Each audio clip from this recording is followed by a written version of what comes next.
So hey everyone, welcome back to my YouTube channel. आज की video का हमारा टॉपिक है AWS S3। AWS का मीनिंग क्या है? Amazon web service. S3 का मतलब है simple storage service. Okay, so previous video में मैंने आपको बताया था अमेजन वेब सर्विस EC2 का क्या मतलब है, क्या उसके कंसेप्ट हैं, क्या उसके की फीचर हैं एंड क्या है, सब कुछ मैंने बताया था। प्राइसिंग से लेकर सिक्योरिटी प्लस स्ट्रक्चर से लेकर प्लस कैसे काम करता है, सब चीज़ें मैंने उसमें एक्सप्लेन की थी। इस वीडियो में भी हम इस स्ट्रक्चर के साथ चलेंगे एंड वन बाय वन आप चीज़ों को समझोगे। एंड अभी तो हमारा सिर्फ ओनली ये बेसिक चल रहा है, उसके बाद हम प्रैक्टिकली भी देखेंगे करके। सो हमारी 4th वीडियो है क्लाउड कंप्यूटिंग के बारे में, जिसको स्टार्टिंग से सीखना है आप लोग प्लीज़ प्रीवियस वीडियो को चेकआउट कर सकते हो। So let's start our video. AWS का मतलब है अमेजन वेब सर्विस। S3 का मतलब है हमारा simple storage service. Amazon S3 एक ऑब्जेक्ट स्टोरेज सर्विस है जो डाटा को सिक्योर, ड्यूरेबल और स्केलेबल तरीके से स्टोर करता है। ओके, देखो आप जैसे कि कोई भी कंटेनर्स है आपका, उसमें आपको मसाले डालने होते हैं, नमक, मिर्ची, हल्दी सब डालना होता है। उसी की तरह ये एक अमेजन वेब सर्विस, एक S3 जो एक कंटेनर उसको समझो, उसमें ये डाटा को डालते हैं हम उसमें, ठीक है। उसमें डाटा आपका सिक्योर रहता है, ड्यूरेबल रहता है, स्केलेबल रहता है। इन वर्ड्स का मीनिंग क्या है वो हम आगे जानेंगे। सो अब हम बात करते हैं कि बारीकी से डीप मीनिंग में इसके जाते हैं कि S3 क्या है। S3 का फुल फॉर्म है simple storage service and it is the part of AWS। ये हमें इंटरनेट के थ्रू डाटा स्टोर करने की फैसिलिटी देता है। इससे हम files, images, video and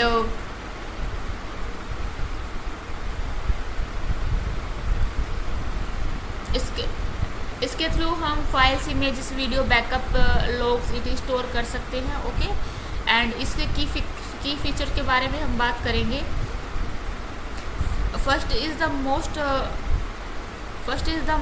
most important is highly durable.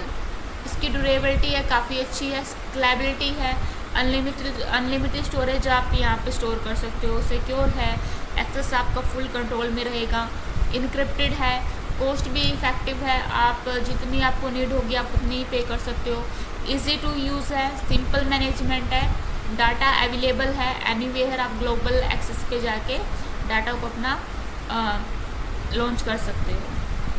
जो अब इसकी कुछ क्लासेस भी होती है, हम उसको देखेंगे इसकी क्लासेस क्या है एंड उनकी वहाँ पे इसके यूजेस क्या क्या हैं।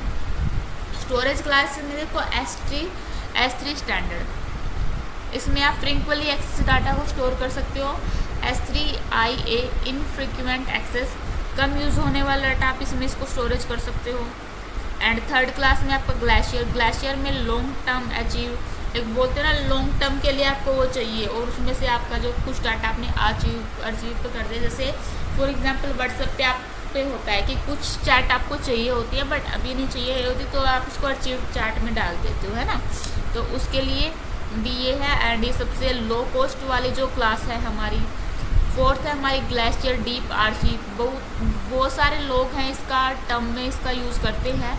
एंड 5th हमारी क्लास है OneZone IA, इसका रिक्रिएटेबल है बट आप इसमें रिक्रिएटेबल मतलब दोबारा क्रिएट कर सकते हो, बट इसमें थोड़ी जो आपकी फ्रीक्वेंसी है ना वो लेस में होगी। ओके, अब हमारा जो 4th पॉइंट है, अब हम देखेंगे इसके कोर कंपोनेंट क्या है। कोर कंपोनेंट देखो, बकेट, जैसे कि मैंने स्टार्टिंग में बताया था S3 एक कंटेनर की तरह है। अब S3 का भी एक कंटेनर होता है जो कि इसके सबसे टॉप लेवल में होता है and it is also work like as a object actual file और डाटा जो बकेट के अंदर स्टोर होता है उसको हम ऑब्जेक्ट बोलते हैं। की ऑब्जेक्ट जो होता है उसको हम एक यूनिक की के नाम से रिप्रेजेंट कर देते हैं, प्लस उसमें कोई भी फाइल नेम हमें डालनी है। लाइक मैंने कुछ भी वीडियो अपनी बनाई है एंड मैं उसमें स्टोर कर रही हूँ S3 में, तो जैसे कि मैंने डाल दी है आपकी जावा स्क्रिप्ट पर, मैंने ये लगा लो पाइथन पे मैंने डाल दी है, तो पाइथन का जो मैं स्टोर अप करूँगी तो उस फाइल को मैं क्या नाम दे दूँगी, पाइथन चैप्टर 1, पाइथन चैप्टर 2, इस तरीके से वो जो डाटा है स्टोर हो जाएगा उसमें। ओके, एंड रीजन एंड अब बकेट आपको जिस रीजन में क्रिएट करना है उसका भी आप रीजन अपना चूज कर सकते हो। ओके, इसका स्ट्रक्चर अब हम देखेंगे। इसमें स्ट्रक्चर है फोल्डर 1, फोल्डर 2। फोल्डर 1 में आपकी ये फाइल्स रहेंगी, फोल्डर 2 में आपकी ये फाइल्स रहेंगी। एंड ये माई बकेट है, बकेट में आपके 2 फोल्डर होंगे, इसमें आप इतना डाल दोगे, इसमें आप इतना डाल दोगे। ओके, बकेट के अंदर फोल्डर ऑप्शनल और ऑब्जेक्ट स्टोर होते हैं। देखो फोल्डर्स आपके ये ऐसे ऑप्शनल भी हो सकते हैं, आप चाहो तो इसमें एक बार में डाल सकते हो, बट एक होता है ना घर में, देखो एक पूरा एक तो आता है आपका एक डब्बा जिसमें आप नमक या कुछ भी रैंडम कोई भी मसाला डाल सकते हो। एक आपने वो पूरा गोल वाला भी देखा होगा जिसमें नमक हल्दी मिर्च वो चारों तरफ से भी आप उसको डाल सकते हो, है ना। अब देखेंगे हमारा कि सिंपल जो हमारा S3 वर्क कैसे करेगा। यूज़र है, इंटरनेट यूज़ करेगा, S3 बकेट में अपना जो कोई भी डाटा है वो डाल सकेगा, है ना। यूज़र डाटा को अपलोड करेगा एंड S3 बकेट में जो डाटा है वो स्टोर होता है एंड सिक्योर हैंड कहीं पे भी अवेलेबल हो सकता है ये। ओके, जो रियल लाइफ, अब हम रियल लाइफ केसेस देखेंगे S3 के। वेबसाइट होस्टिंग में, बैकअप एंड रिस्टोर लेने में, डाटा अचीविंग में, big data and analytics, media storage, image video में, एप्लीकेशन लॉग स्टोरेज में भी हम इसका यूज़ कर सकते हैं। देखो गाइस, मेन अब आप लोग ये समझ रहे होंगे कहाँ पे क्या कैसे क्या यूज़ होता है। देखो समझो, एक कंपनी है, अब उसकी वेबसाइट, इसकी मान लो अमेज़न है। अब आपने अमेज़न से कोई भी प्रोडक्ट आपने उसका बाय किया हो, आपने चाहे वो 2 साल पहले किया हो, 3 साल पहले किया हो, डज नॉट मैटर। आप अगर अपने सेम मोबाइल नंबर से लॉगिन करोगे तो आपको जो पूरी हिस्ट्री है वहाँ पे देखने को मिल जाएगी। वो किस वजह से देखने को मिल रही है, क्योंकि उनका जो डाटा है ऑलरेडी वो स्टोर है। बाई चांस अगर उनकी वेबसाइट में 4-5 इंच का फ़र्क आ भी जाए, हैक हो जाए या कुछ भी हो जाए, बाकी तो काफ़ी हाई सिक्योरिटी रहती है उनकी।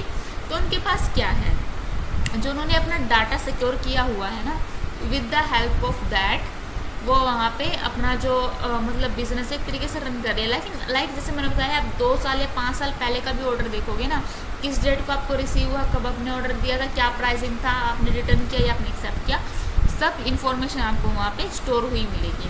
तो किसकी बदौलत से हो रही है, आपकी AWS क्लाउड कंप्यूटिंग के जरिए से हो रही है। क्लाउड का मतलब ही देखो ना, आपका कुछ डाटा है, आपने वो स्टोर करना है।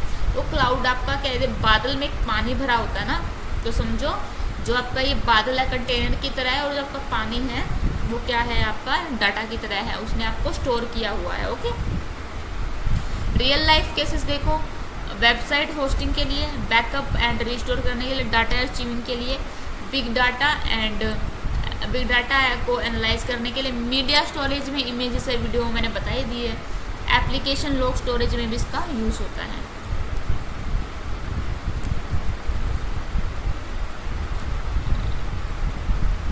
अब हम बात करेंगे इसकी सिक्योरिटी की।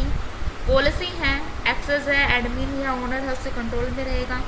पॉलिसीज़ हैं इसकी, इनकरप्टेड है एंड पब्लिक एक्सेस को वहाँ पे इन्होंने ब्लॉक कर रखा है, लाइक ओनर ही उसको यूज़ कर सकता है। प्राइसिंग की बात करूँ तो स्टोरेज के हिसाब से पे होता है। Data transfer charges in out का भी वहाँ पे है एंड रिक्वेस्ट आपकी ये इससे रहेगी एंड बाकी देखो अलग अलग स्टोरेज की, लाइक 2 GB 8 GB इससे तो ऊपर का ही होता है। तो ये तो मैं नॉर्मल बट आपको समझाने के लिए बता रही हूँ, उसके हिसाब से इसकी अलग अलग प्राइसिंग है। एंड इसका जो कंसिस्टेंसी मॉडल है, all read after write operation, मतलब एक स्ट्रॉन्गली कंसिस्ट है। सबसे पहले आप रीड करो जो पॉलिसीज़ हैं, फिर उसको इम्प्लीमेंट करो, then you can go for it. Okay, इसकी एडवांटेज और बता दूँ, डाटा लॉस का कोई रिस्क नहीं है, मैंने बता दिया, आप डाल दोगे। हाई एबिलिटी है, हाई स्केलेबिलिटी है, जैसे मैंने बताया अमेज़न का है, फ्लिपकार्ट का है, काफ़ी सारी कंपनियां हैं जो इसका यूज़ करती हैं। लो कॉस्ट स्टोरेज है, ग्लोबल डाटा एक्सेस इसका। इंपॉर्टेंट नोट्स अभी हम बात कर लेते हैं। देखो बकेट का जो नेम है ग्लोबली वो यूनिक होना चाहिए। एक बार डिलीट हुआ डाटा रिकवर करना मुश्किल हो जाता है, तो उसको ये रखो कि उसको हमेशा आर्चिव में डाल दो, जैसे कि मैंने बताया था आपको मिलनी चाहिए, लेकिन बाद में तो चाहिए ना। सही स्टोरेज क्लास चूज़ करना ज़रूरी है कॉस्ट ऑप्टिमाइज़ करने के लिए। सही क्लास देखो, मैंने इसकी आपको ये 5 क्लास आपको इसलिए पढ़ाई हैं, तो इस तरीके से आपको इसका यूज़ करना है। ओके, बाकी इसके थोड़े से की पॉइंट्स है वो भी एंड में हम देख ही लेते हैं जो मैंने बताया है। क्विक समरीज की है। S3 is scalable durable secure object storage service in AWS, जो हर टाइप का डाटा स्टोर करने के लिए यूज़ होता है। इसके जो की पॉइंट्स है, बकेट है, कंटेनर है, ऑब्जेक्ट है, फाइल है, की फाइल पाथ है, नेम है, region, location, storage class, post and access, security and safety भी है। तो इसके ये की फीचर हैं। नेक्स्ट वीडियो में हम देखेंगे AWS IAM। इसका मतलब होता है आइडेंटिटी एंड एक्सेस मैनेजमेंट, तो इसको भी हम देखेंगे। प्लस आपके लिए एक छोटा सा क्लाउड में मैंने एक प्यारा सा बना दिया आपके लिए। प्रैक्टिस प्लस में consistency is equal to success. Daily practice करोगे, कंसिस्टेंसी करोगे तो डेफिनेटली आपको सक्सेस मिलेगी। सो गाइस, नेक्स्ट वीडियो का हमारा टॉपिक रहेगा AWS IAM identity and access management. So चलिए मिलते हैं नेक्स्ट वीडियो में। Thanks for watching my video. Till keep learning, keep growing.